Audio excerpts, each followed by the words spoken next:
Romanos capítulo 5, versículo 12. Romanos 5, verso 12. A palavra de Deus, ela nos diz assim: portanto, da mesma forma como o pecado entrou no mundo por um homem, e pelo pecado a morte, assim também a morte veio a todos os homens, porque todos pecaram. Pois antes de ser dada a lei, o pecado já estava no mundo, mas o pecado não é levado em conta quando não existe lei. Todavia, a morte reinou desde o tempo de Adão até o de Moisés, mesmo sobre aqueles que não cometeram pecado semelhante à transgressão de Adão, o qual era um tipo daquele que haveria de vir.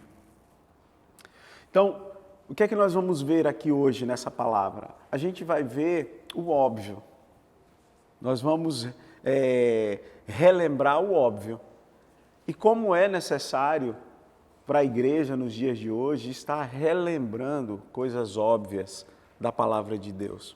Pois é pela ausência do óbvio na vida da igreja, pela ausência da revelação óbvia, que muitas das vezes nós estamos nos perdendo.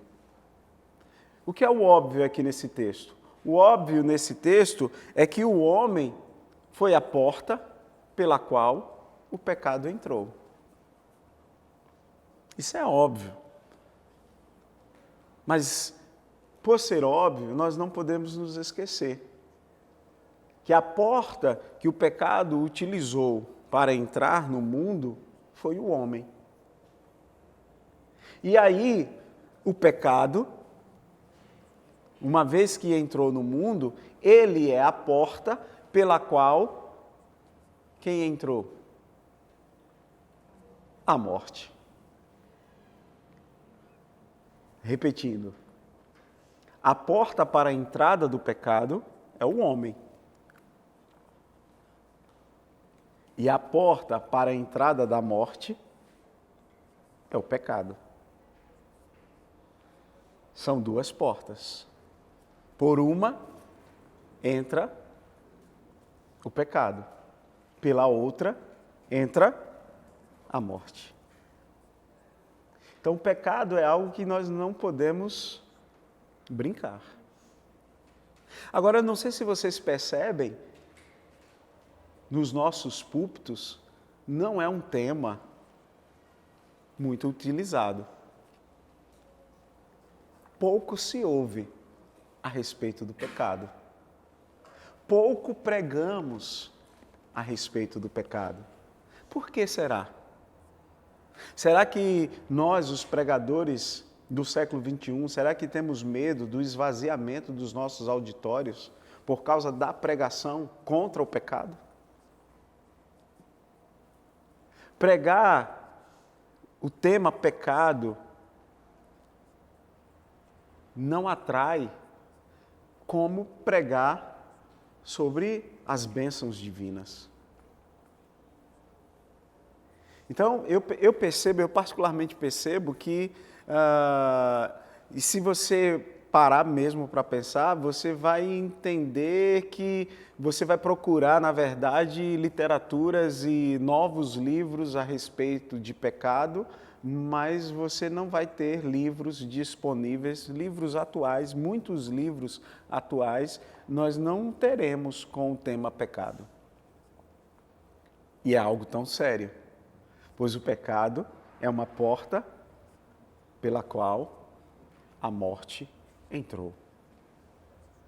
Deveríamos conversar mais a respeito dele e deveríamos levá-lo, não deveríamos, devemos levá-lo mais a sério. Adão pecou. Ele foi a porta pela qual o pecado entrou. Mas essa palavra de hoje também me mostra que o desastre de Adão, a postura desastrosa de Adão, foi superada e totalmente superada pelo sucesso de Jesus Cristo. É o que essa palavra nos mostra. Adão foi desastroso demais. Já Jesus Cristo, sucesso. Os versículos 15, 16 e 17 do capítulo 5 vai nos mostrar essa verdade. Os versos 15, 16 e 17. Entretanto, não há comparação entre a dádiva e a transgressão. O texto está falando em termos de comparação. Não se compara o erro de Adão com o acerto de Jesus Cristo. É incomparável. Jesus Cristo, que é o segundo Adão, ele ganha de goleada do primeiro Adão. E aí o texto está dizendo que não há comparação entre a dádiva e a transgressão. De fato, muitos morreram por causa da transgressão de um só homem, mas a graça de Deus, isto é, a dádiva pela graça de um só, Jesus Cristo, transbordou ainda mais para muitos. Não se pode comparar a dádiva de Deus com a consequência do pecado de um só homem. Por um pecado veio o julgamento que trouxe condenação, mas a dádiva decorreu de muitas transgressões e trouxe justificação. Se pela transgressão de um só a morte reinou por meio dele, muito mais aqueles que receberam de Deus a imensa provisão da graça e a dádiva da justiça reinarão em vida por meio de um único homem. Quem é este homem? Jesus Cristo. Então não se compara a obra redentora, não se compara a postura de Jesus Cristo com a lambança que Adão fez. A obra de Jesus Cristo, ela é incomparável. Por mais que para nós essa obra ela tenha se tornado comum, assim como, vou exemplificar, por que essa obra se tornou comum? A gente acessou essa obra. Antes de acessá-la, ela não era tão comum. Mas depois de acessá-la, a gente foi desprezando tal obra. E a gente começou a acreditar e a pensar que obras mais sofisticadas, obras modernas, pudessem superar a dádiva de Deus. A dádiva de Deus continua comum, mas mesmo sendo comum, não existe nenhuma outra obra que possa superá-la. Pois é somente por meio da dádiva de Deus que eu e você, que nós temos a condição de reinar em vida. É o que o texto diz. É o que o texto nos fala. A lambança de Adão foi tão grande que em Adão, quem tem a última palavra? Em Adão, quem é que tem a última palavra? A morte. Em Adão, a morte tem a última palavra, mas existe um novo e vivo caminho. E esse novo e vivo caminho, ele é inaugurado em Jesus Cristo. E uma vez que Jesus Cristo inaugurou um novo e vivo caminho, e ele inaugurou esse novo e vivo caminho por meio do favor do Pai, por meio do favor de Deus, e é no favor de Deus que nós estamos alicerçados, não se esqueçam disso. Nós não estamos alicerçados em nenhum outro. Nós não estamos alicerçados em nada mais ou em nada menos do que somente o favor de Deus. Os nossos pés estão firmados no favor de Deus, e uma vez firmados no favor de Deus, Jesus Cristo abre um novo caminho, Jesus Cristo abre um novo capítulo para a história da humanidade. E quando Ele abre esse novo caminho, e quando Ele inaugura uma nova história, quando Ele inaugura um novo capítulo dessa história, quem é que agora nessa nova história reina? A vida. Em Adão, quem tem a última palavra é a morte. Em Jesus Cristo, quem tem a última palavra é a vida. Amém? Simples assim. Mas é pela ausência desse simples que em muitos momentos da jornada, a minha e a sua fé começa a afundar. Porque nós somos sedentos e carentes de ver coisas extraordinárias. Parecemos a geração que caminhou com Jesus. Mestre, mostra-nos um sinal. Quando na verdade Ele já nos mostrou todos os sinais necessários. Agora é desfrutar da vida que Ele inaugurou por meio do novo e vivo caminho. Amém ou não amém? Então, em Cristo, tudo termina em vitória. Absolutamente tudo. Em Adão, as coisas não terminam bem. Então nós precisamos escolher qual postura nós vamos adotar.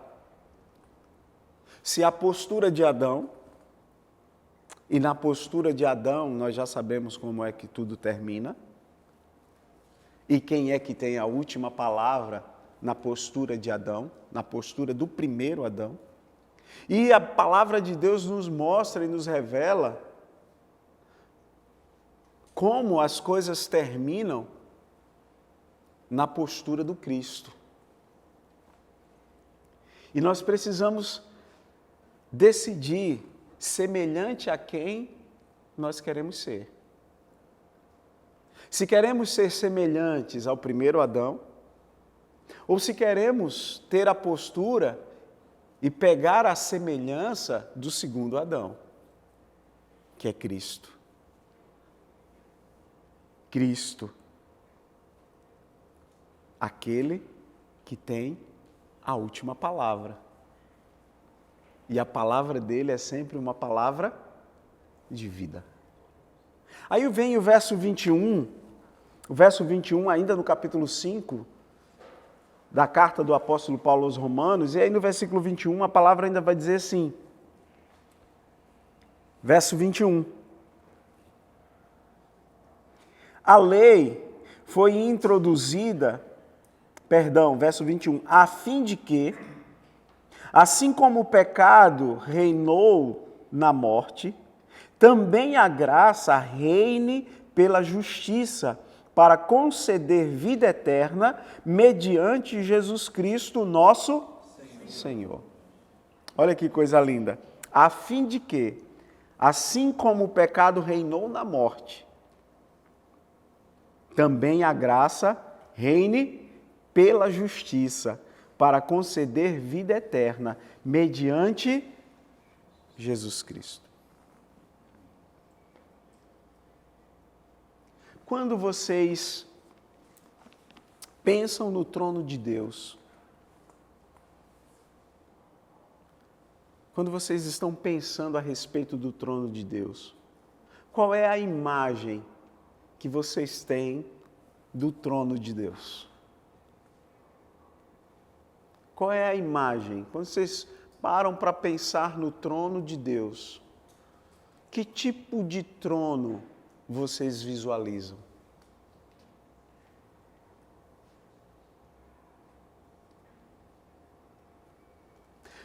Por exemplo, Se eu pedir para que vocês fechem os olhos e visualizem um tribunal, vocês vão ver algumas coisas que compõem um tribunal. Amém ou não amém? Então, e se eu pedir para que vocês fechem os olhos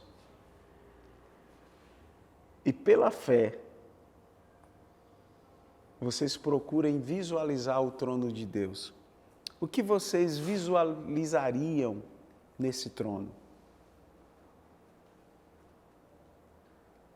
Mara, o que é que você iria visualizar? Fechar os olhos e visualizar o trono de Deus. Qual é a imagem que você tem do trono de Deus? De glória. Ou vocês nunca pararam para... Eu acredito que vocês nunca pararam para pensar como é o trono. Quem mais poderia contribuir? Qual é a imagem, Washington, que você tem do trono? Que tipo de trono é o trono de Deus? O trono, eu enxergo um trono normal. Porém, eu não enxergo ele, eu só enxergo a luz. Você só enxerga a luz. Certo.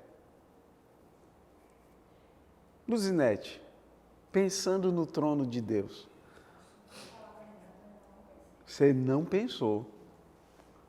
Que tipo de trono é o trono de Deus?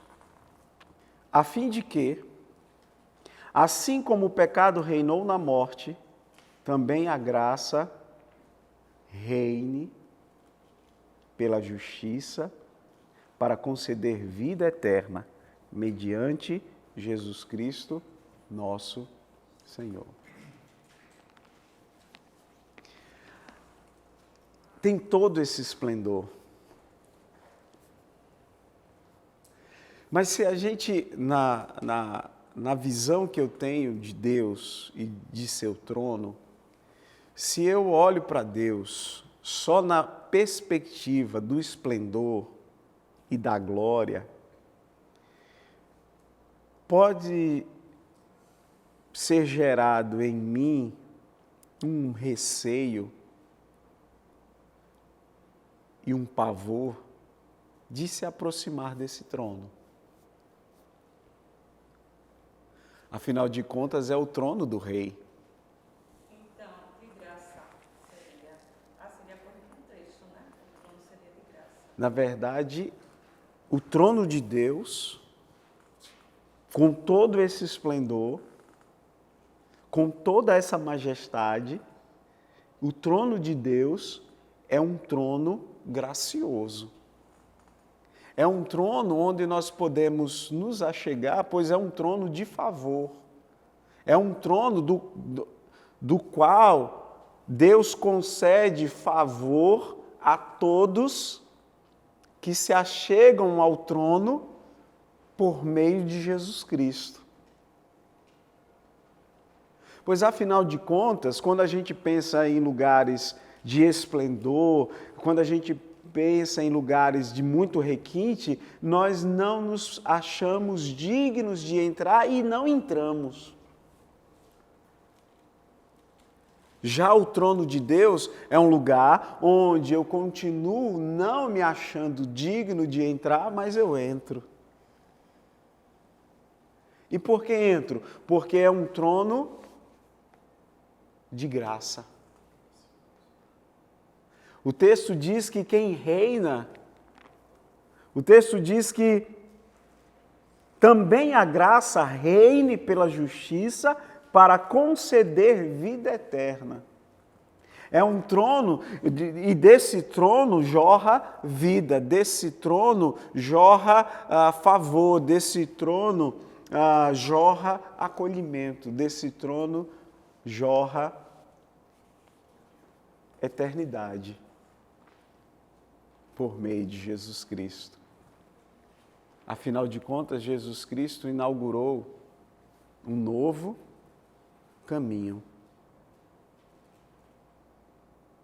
A história no primeiro Adão, ela não termina bem para a humanidade. Mas o capítulo que é escrito por Jesus, o segundo Adão, esse capítulo que foi escrito por Jesus, ele termina com a vitória da vida sobre a morte. O trono de Deus, com os 24 anciãos, com todos aqueles seres viventes, glorificando, é um trono. Até o chão é bonito. Tudo é lindo, mas nós não podemos nos esquecer que nesse lugar lindo, o aleijado pode se aproximar, o cego pode se achegar. O pior dos seres humanos pode se achegar por meio de Jesus e não será fulminado pelo Rei. É um trono no qual, diferentemente dos reis, da postura de outros reis, a pessoa de Jesus Cristo abriu o caminho até esse trono. E agora, qualquer um em Jesus Cristo pode se achegar sem marcar horário, se percebendo indigno, mas mesmo indigno, sabe que o Rei não vai consumi-lo, porque o trono é um trono de graça, é um trono favorável a todos que se achegam por meio de Jesus. É um trono favorável. Perivaldo. É interessante isso, porque só conferir em Apocalipse 3:21, o próprio Jesus diz: ao vencedor, dar-lhe o direito de sentar-se comigo no meu trono, assim como eu também venci e descendei o trono com o meu Pai. Então esse favor, por meio de Jesus, por mais que a gente ache esplendoroso e tenha temor de querer se aproximar, o próprio Jesus está dizendo: olha, por minha causa, se você vencer, você vai sentar comigo no meu trono. É um favor e é um favor, é graça. Não tem como te olhar para os esplendorosos e Jesus diz: olha, você tem o direito de sentar-se comigo neste trono. Assim como eu desci, eu te dei o direito de sentar-se comigo neste trono. Cai por terra, então, aquela ideia, você está falando aí está vindo aquela imagem. Existem alguns lugares, né? Não, olha, não senta aí. Não pode sentar aí. Aí você está falando, está vendo a ideia, eu estou aqui com a ideia de trono e as pessoas dizem: olha, ninguém pode sentar aí. Jesus está dizendo: não, o trono é para que você sente. Você pode sentar. Onde ele senta, você também pode sentar, porque eu conquistei esse lugar para você. Você não conquistou nada. Você não é digno de nada. Mas ainda assim, porque é um trono de favor, onde exala favor, onde exala misericórdia, onde exala graça, sente-se comigo. Sente-se comigo. E aí a gente vai ver essa figura, essa figura de Jesus Cristo na pessoa de Davi. Quando ele manda chamar Mefibosete para sentar à mesa. E como era que Mefibosete se percebia? Como um cão morto. Como alguém indigno de sentar à mesa do rei. E aí o rei diz: não, mas esse lugar é seu.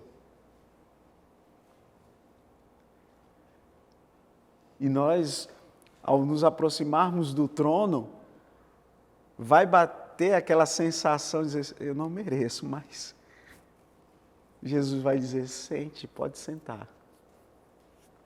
Eu também sei que você não merece, mas pode sentar. Pois o trono é um trono de graça. Está reservado. E reservado para quem? A todos que se achegarem por meio do Cordeiro. Não está reservado apenas para alguns. é um trono que está reservado a todos. A graça é o fundamento. A graça é o pilar. Nada pode superar a graça. A graça, ela é tão poderosa que ela salva. E ela não só salva, mas ela ajuda o indivíduo que ela mesmo salvou, ela ajuda o indivíduo no processo de santificação. A graça, ela é completa. O favor de Deus é o que deve queimar em nossos corações.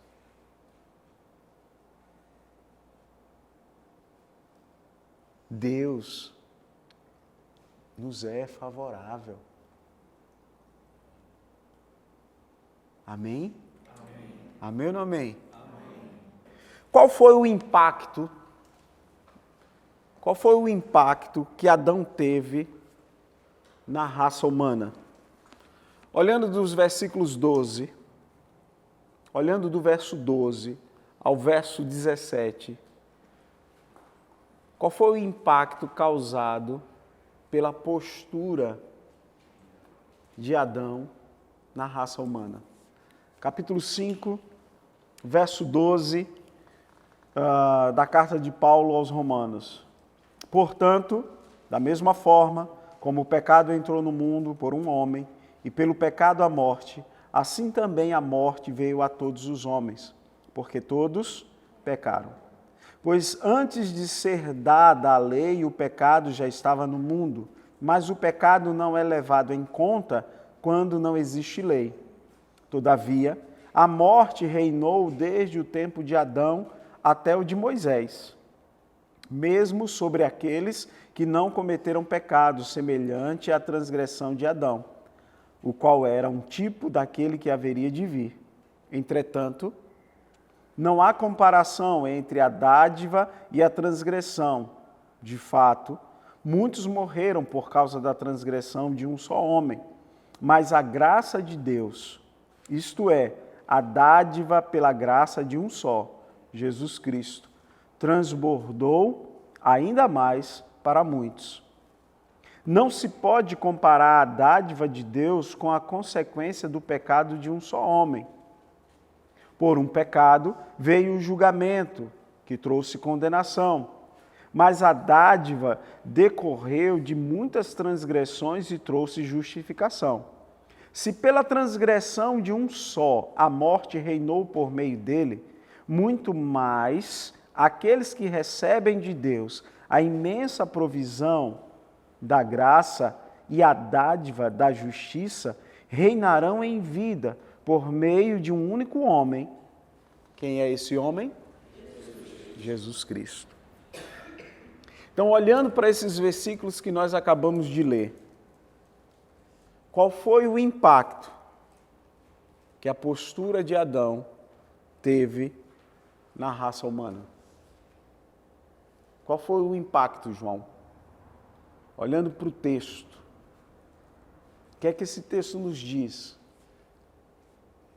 Gerou um impacto na raça humana, a postura de Adão. E que impacto foi esse? O que, Helenilson? O pecado. O que mais? Condenação. A postura de Adão gerou para toda a raça humana condenação. O que mais? Uma sentença de morte. Então perceba que a postura do primeiro Adão gera para a humanidade condenação e morte. Mas o texto também fala do impacto que foi gerado a partir da postura do segundo Adão. E qual foi o impacto que a postura do segundo Adão, e quem é o segundo Adão? Jesus Cristo. Qual foi o impacto gerado na vida da humanidade a partir da postura do segundo Adão? O que foi que gerou? Em Adão, gerou condenação e morte. E em Jesus Cristo? Libertação, vida, salvação, justificação. O que mais?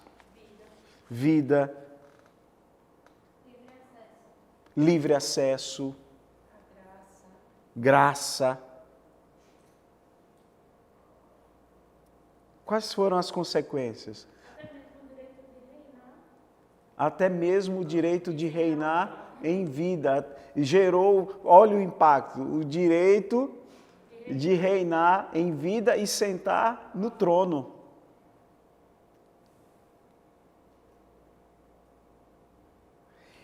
Está vindo agora na minha memória a importância da nossa postura, né?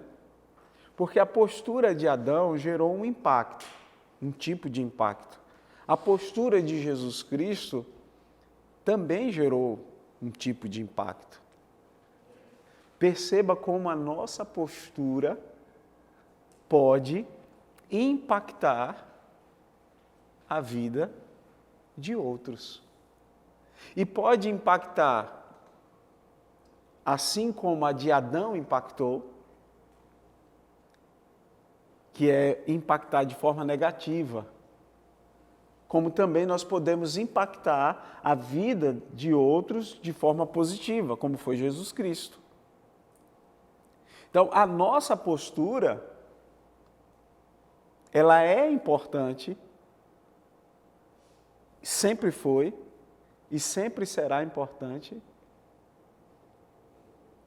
na jornada. Então, não desconsidere e não pense que a sua postura, seja ela de forma positiva ou negativa, não pense que ela é irrelevante. Ela é relevante tanto para o lado negativo como para o lado positivo. É porque quando nós temos uma postura negativa, o negativo reverbera com mais velocidade, não é isso? O positivo é como se levasse mais tempo. Mas nós não devemos nos apegar à questão da velocidade. A gente deve se apegar a ter uma postura como a postura de Jesus Cristo, que gerou um impacto positivo, salvação. E, de forma equivocada, os cristãos, não todos, claro, por serem cristãos hoje, eles inconscientemente, eu quero acreditar que é de forma inconsciente, eles acreditam que estão nessa posição por algum tipo de mérito. E quando estão assentados em posições relevantes, têm a tendência de se esquecer que essa posição relevante na qual você se encontra, você não alcançou por mérito. Você alcançou por meio do favor de Deus. E assim como Deus foi gracioso com você, você deve ser gracioso com o outro. Aí vem a parábola do servo, que tem sua dívida perdoada. Ao sair da presença do seu senhor, ele se encontra com um outro conservo, que também tinha uma dívida para com ele. E aí ele sufoca o conservo ao ponto de exigir o pagamento da dívida. Ele se esqueceu. E muitas das vezes é assim que nós nos comportamos, sentados no trono. Nos comportamos diferente daquele que realmente tem direito ao trono. Se esquece que poderia ser você ali dentro do trono. Nos esquecemos do favor. Nos esquecemos de que é graça de Deus. Nos esquecemos que ninguém, aí eu vou pegar uma experiência particular, ninguém pastoreia uma igreja por 18 anos porque é mérito. Não existe mérito, é puro favor de Deus. É pura graça de Deus. Não existe, é essa consciência que precisa habitar em nós para que nós possamos entender o impacto da postura de Jesus Cristo na minha vida. Quando eu estou no trono e não julgo segundo a graça, eu estou sendo impactado pela postura do primeiro Adão. Uma postura de condenação e morte. Pois foi o que a lambança de Adão foi o que trouxe para nós, para todos nós. A lambança dele trouxe para mim e para você condenação e morte. O sucesso de Jesus trouxe salvação, justificação, graça, um novo acesso, um caminho livre, bondade, fidelidade, misericórdia, um lugar. Agora quem reina é a vida. Quem reina é a vida. Em Cristo e por meio de Cristo. Amém? Glória a Deus. Capítulo 6. Capítulo 6 de Romanos.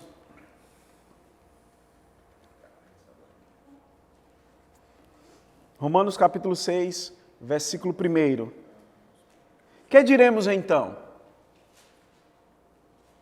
Continuaremos pecando para que a graça aumente? De maneira nenhuma. Nós, os que morremos para o pecado, como podemos continuar vivendo nele? Ou vocês não sabem que todos nós que fomos batizados em Cristo Jesus, fomos batizados em sua morte? Portanto, fomos sepultados com ele na morte por meio do batismo, a fim de que, assim como Cristo foi ressuscitado dos mortos mediante a glória do Pai, também nós vivamos uma vida nova. Aí Paulo está dizendo aqui para a igreja em Roma, olha, presta atenção, nós já morremos para o pecado. Agora, a pergunta é, como é que podemos viver naquilo que morremos? A gente já morreu para o pecado. Como é que alguém que está morto para o pecado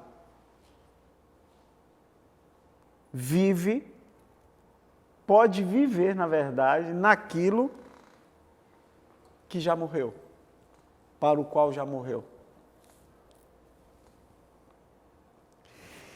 Gente, se você é cristão, eu não estou falando de meio cristão, eu estou falando de se você é cristão, a morte para o pecado é algo comum a você. O cristão, ele já morreu para o pecado. Ele não se encontra mais debaixo do domínio do pecado. A palavra diz que nós já morremos para o pecado. O pecado já não nos domina, ele já não tem, nós não estamos mais debaixo da jurisdição do pecado. Estamos mortos para o pecado. Assim como antes nós estávamos mortos, pois quando o Senhor nos encontrou, nós estávamos mortos nos nossos delitos e pecados. Quando Ele nos resgata, e nos tira da escravidão do pecado, agora a gente vive uma morte para o pecado. Estávamos mortos com Deus, por causa da nossa desobediência. E qual foi a desobediência? A insistência em querer bancar a própria existência. A gente deu as costas para Deus e com isso a gente morreu. A nossa relação com Deus deixou de existir.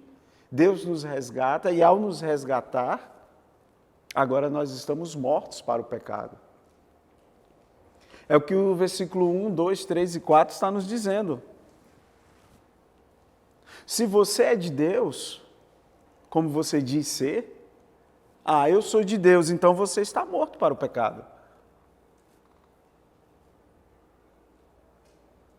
Isso é sinistro. Porque se eu perguntar aqui, você é de Deus? Você vai dizer o quê? Sim. Então, se de Deus você é, qual é a sua condição em relação ao pecado? Para o pecado você está o quê? Morto. Eu estou morto para o pecado. Não existe vida mais em mim que me leve ao pecado. Toda a vida que me impulsionava ao pecado, toda ela morreu. Você consegue entender? Se você é de Deus, o que te impulsionava para o pecado já morreu. As pessoas de Deus, elas estão mortas para o pecado. Agora imagina você diante de um auditório lotado de gente e o camarada está doido ao sair dali para aprontar alguma coisa. Ele ouvindo essa mensagem. Quantas vezes mais ele volta naquele auditório? Poucos voltam.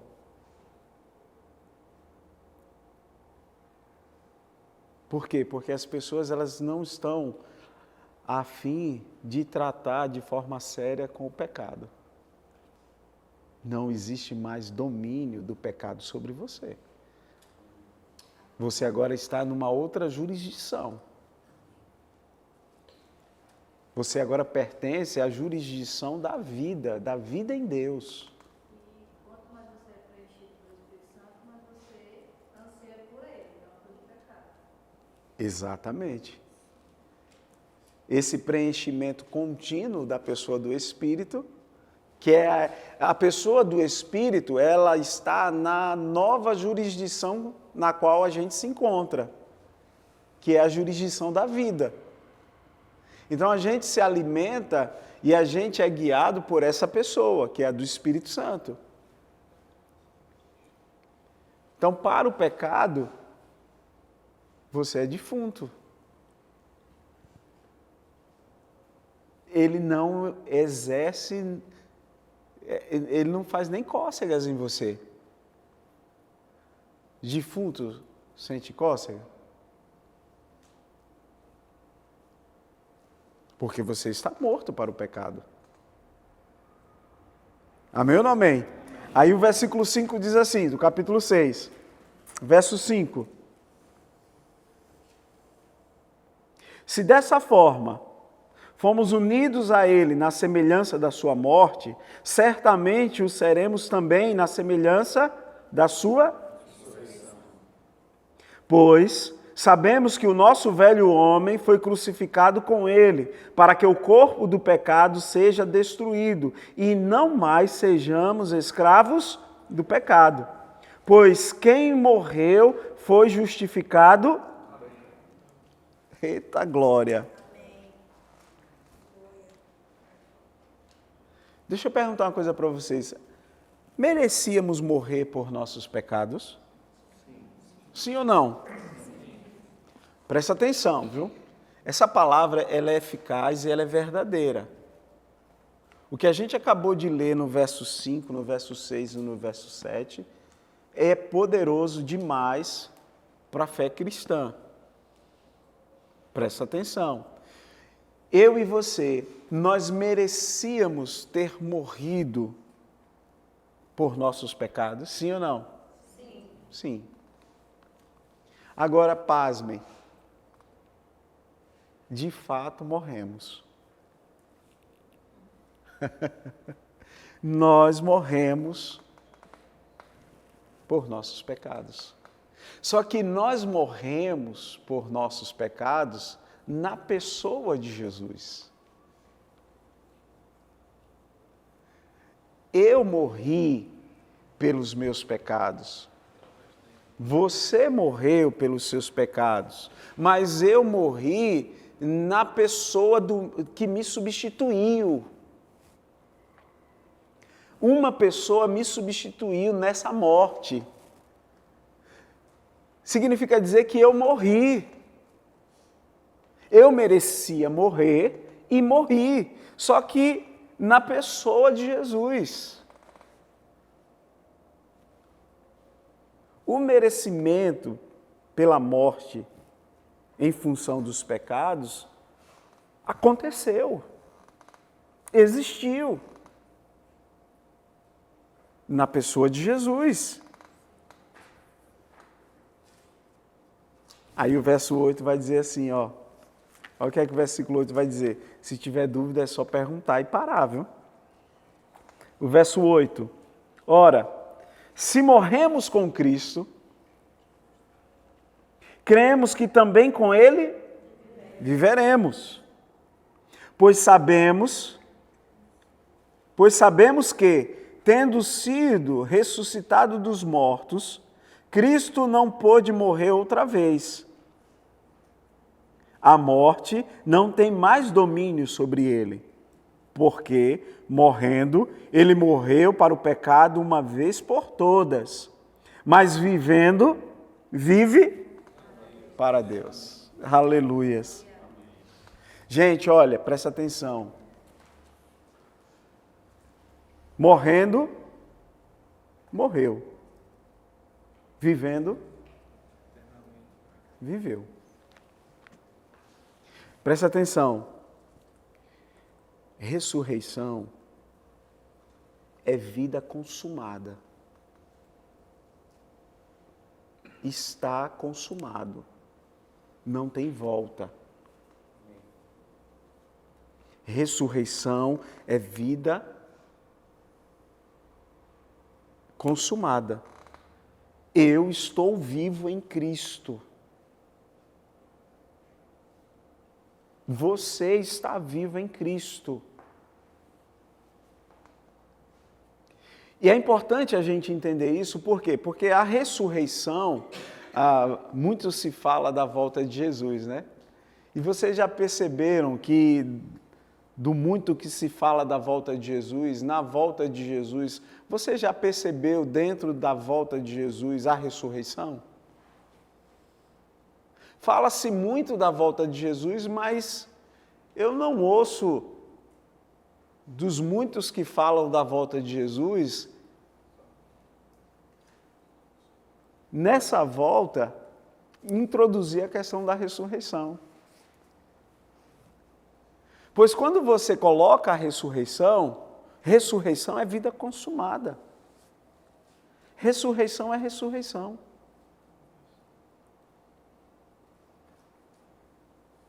Morrendo, morreu. Vivendo, viveu. Se ele morreu, eu morri junto.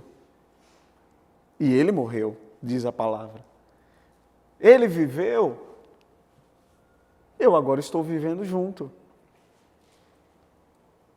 No poder da ressurreição. Deixa eu abrir um parêntese aqui em relação à ressurreição, pois a gente não... É um outro tema que a gente não conversa muito a respeito. Fala-se de cura, fala-se de libertação, fala-se de um monte de coisa, mas pouco se ouve a respeito da ressurreição. Jesus cura? Cura. Mas você sabia que a cura que Jesus realiza hoje, e Ele continua curando, mas você sabia que essa cura, eu posso chamar de um remendo. Quando Jesus me cura, Jesus está estabelecendo um remendo na minha vida.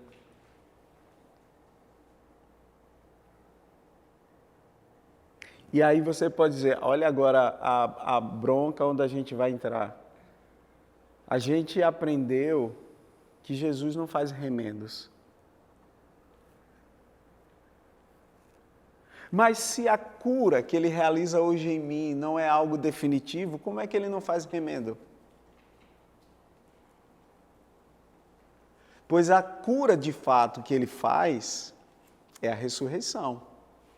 A cura definitiva é a ressurreição. Pois nenhuma outra cura, a não ser a ressurreição, me livra da morte. A única cura que me livra da morte é a ressurreição. Ou não? Vamos pensar? Com isso, eu não estou dizendo que a gente não vai orar por cura. Mas entenda tudo como um paliativo até que se estabeleça a real cura.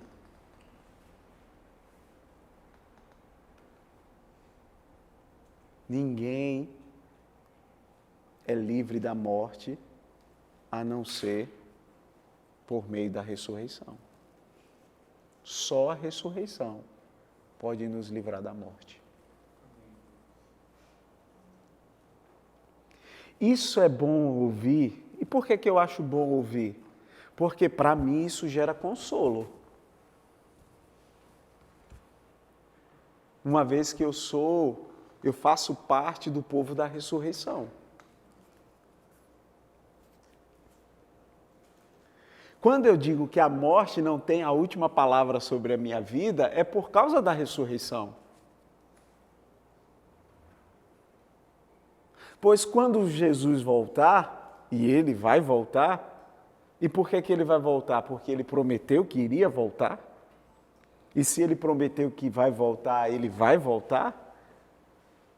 Quando Ele voltar, a ressurreição está presente, ou não?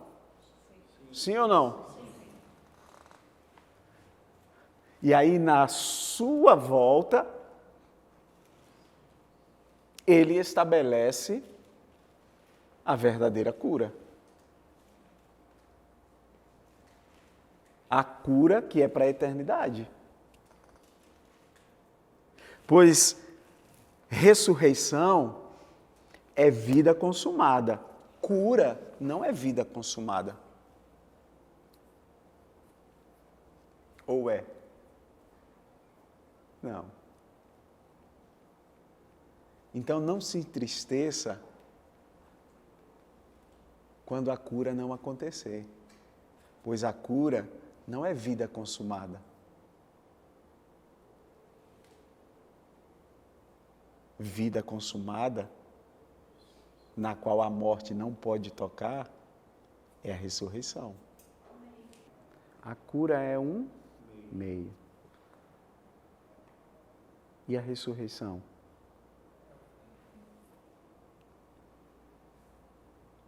Só que a gente está fazendo o quê? Está utilizando. A gente tem essa consciência. A gente que crê na cura, a gente que crê no dom de cura, a gente tem essa consciência. E o cuidado de não transformar a cura em um fim. Pois ela não é.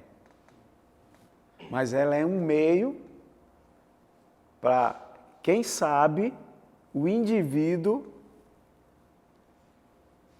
se achegue a Cristo para receber a bênção da ressurreição.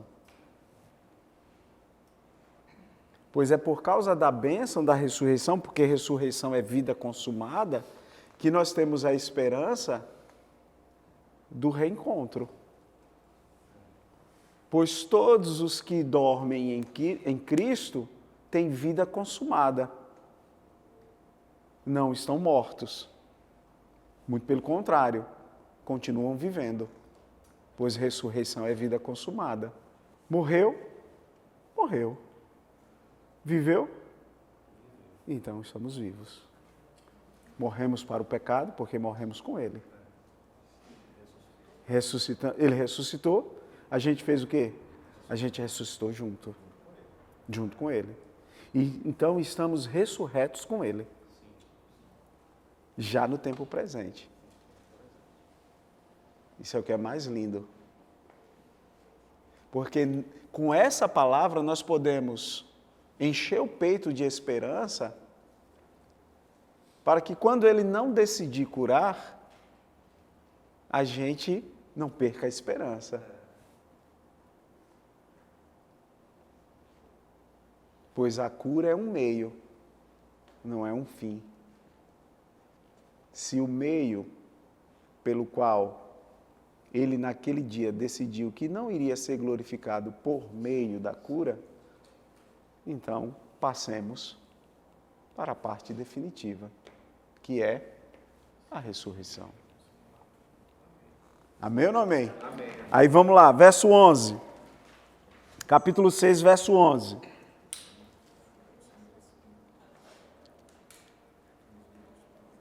Da mesma forma, considerem-se mortos para o pecado, mas vivos para Deus em Cristo Jesus. Portanto, não permitam que o pecado continue dominando o corpo mortal de vocês, fazendo que obedeçam aos seus desejos.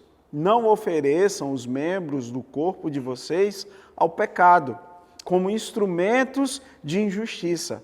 Antes, ofereçam-se a Deus como quem voltou da morte para a vida, e ofereçam os membros do corpo de vocês a Ele, como instrumentos de quê?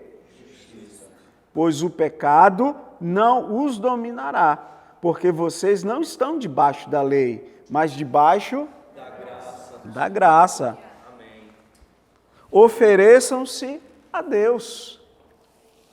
Olha o que Paulo está dizendo para a igreja em Roma. Vocês precisam estar comprometidos com a nova vida que vocês receberam dele.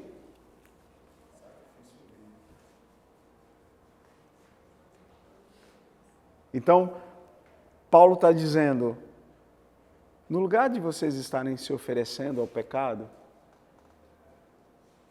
pois o pecado agora já não domina mais a sua mente, o pecado agora já não domina mais a sua audição, o pecado agora já não domina mais o seu olhar.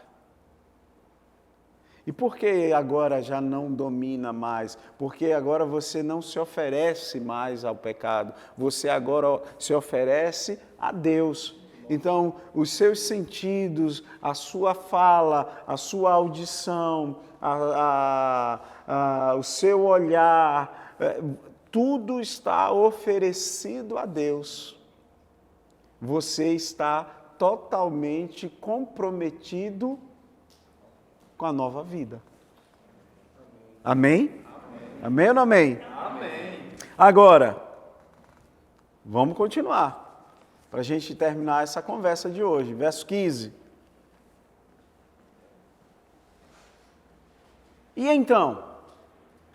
Vamos pecar porque não estamos debaixo da lei, mas debaixo da graça? Aí o próprio Paulo diz, de maneira nenhuma. Não sabem que, quando vocês se oferecem a alguém para lhe obedecer como escravos, tornam-se escravos daquele a quem obedecem? Escravos do pecado que leva à morte ou da obediência que leva à justiça. Mas, graças a Deus, porque embora vocês tenham sido escravos do pecado, passaram a obedecer de coração a forma de ensino que lhes foi transmitida. Vocês foram libertados do pecado e tornaram-se escravos de quê? O que é que Paulo está dizendo aí? Verso 16. Não sabem que, quando vocês se oferecem a alguém para lhe obedecer como escravos, tornam-se escravos daquele a quem obedecem?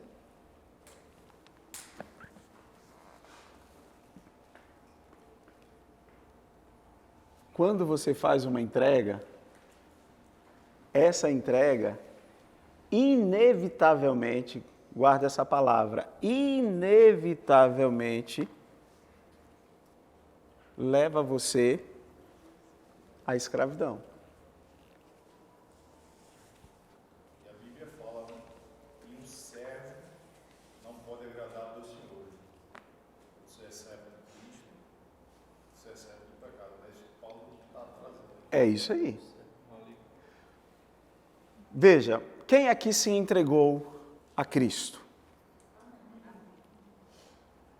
Você se entregou a Cristo, sim ou não? Então a sua entrega, inevitavelmente, leva você a ser escravo de Cristo. E o escravo não é maior do que o seu Senhor. Agora presta atenção, falar de escravidão. Porque ser escravo, o Senhor, Jesus Cristo, é que é bom. O fato de Jesus ser bom, a gente confunde.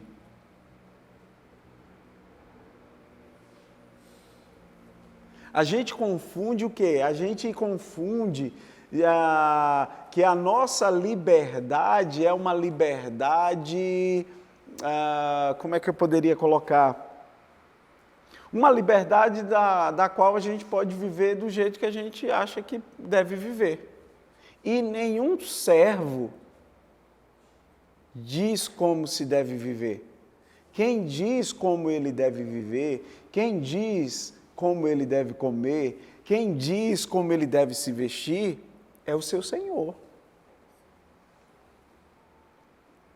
Ah, mas não fiz uma entrega a Cristo. Você se entregou então a quem?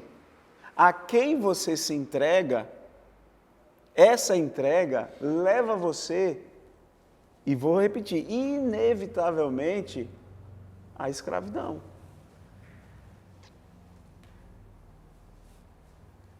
Escravos do pecado, quando você se entrega ao pecado.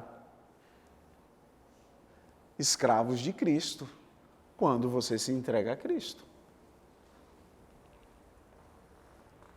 Ponto.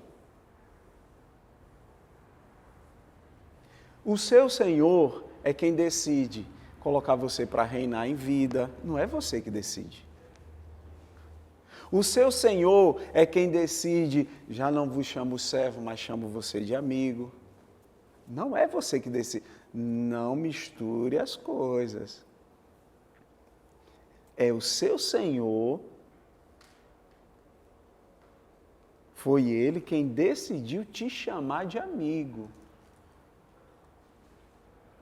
Mas você continua escravo dele.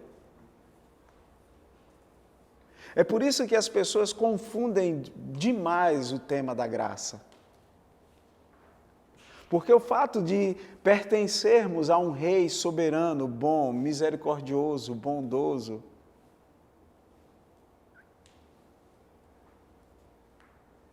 as pessoas acham que a graça não é suficiente. Ela é suficiente. Ela é suficiente porque Ele é rei, Ele é Senhor, Ele é nosso dono. E por que Ele é o nosso dono? Porque a gente se entregou.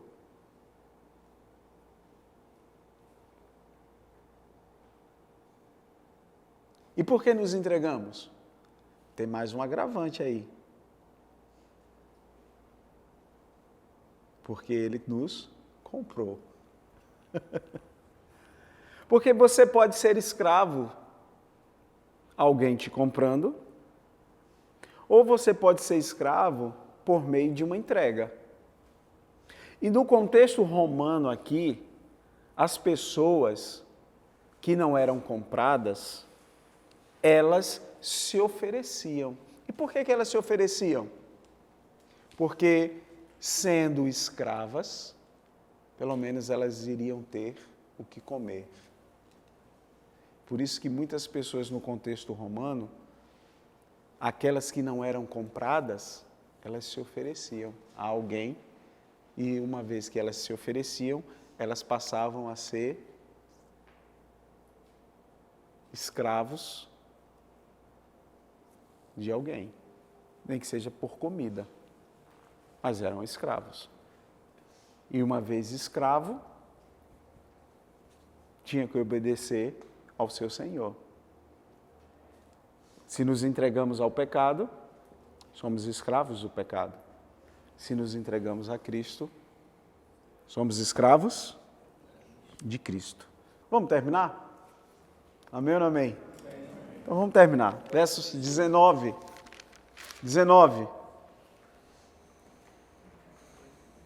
O 18 diz: vocês foram libertados do pecado e tornaram-se escravos da justiça. Está vendo que coisa interessante? Falo isso em termos humanos, por causa das suas limitações humanas. Assim como vocês ofereceram os membros do seu corpo em escravidão à impureza e à maldade que leva à maldade, ofereçam-nos agora em escravidão à justiça que leva à santidade. Quando vocês eram escravos do pecado, vocês estavam livres de quê? Agora que vocês são escravos da justiça, vocês estão livres de quê? Do pecado. Se eu era escravo do pecado, eu estava livre da justiça. Mas se agora eu sou escravo da justiça, eu estou livre do pecado. Verso 21. Que fruto colherão então das coisas das quais agora vocês se envergonham? O fim delas é a morte. Mas agora que vocês foram libertados do pecado e se tornaram escravos de Deus, o fruto que colhem leva à santidade, e o seu fim é a vida eterna. Pois o salário do pecado, mas o dom gratuito de Deus é o quê? Em Cristo.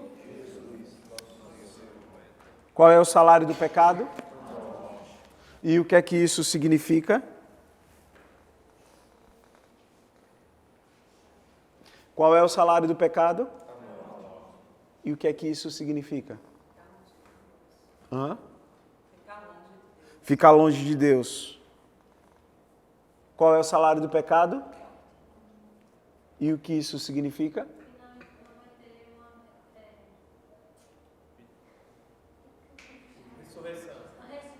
Que não vai ter a ressurreição.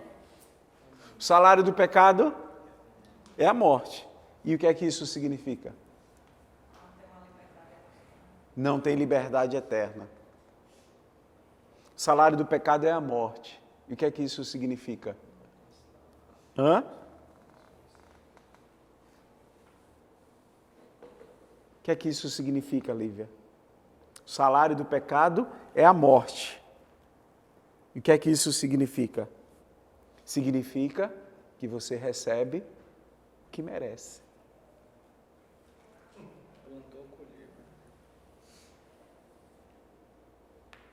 O salário do pecado é você recebe o que merece. Mas o texto não para aí. O salário do pecado é a morte. Mas o dom gratuito de Deus é a vida eterna em Cristo Jesus, nosso Senhor. Mas Deus dá um dom gratuito. O salário do pecado é a morte. Você recebe o que merece. Deus te dá um dom gratuito. O que é que isso significa? Você recebe o que não merece. O salário do pecado é a morte. Você recebe o que merece. O dom gratuito de Deus é a vida eterna. Significa que em Deus você recebe o que não merece. Amém? Diga, em Deus, eu recebo o que não mereço. Dom gratuito. Vida eterna. Quem tem entendimento? Entenda. Quem tem ouvidos? Ouça. Recebe essa palavra? Recebemos. Amém. Vamos aplaudir? Vamos aplaudir?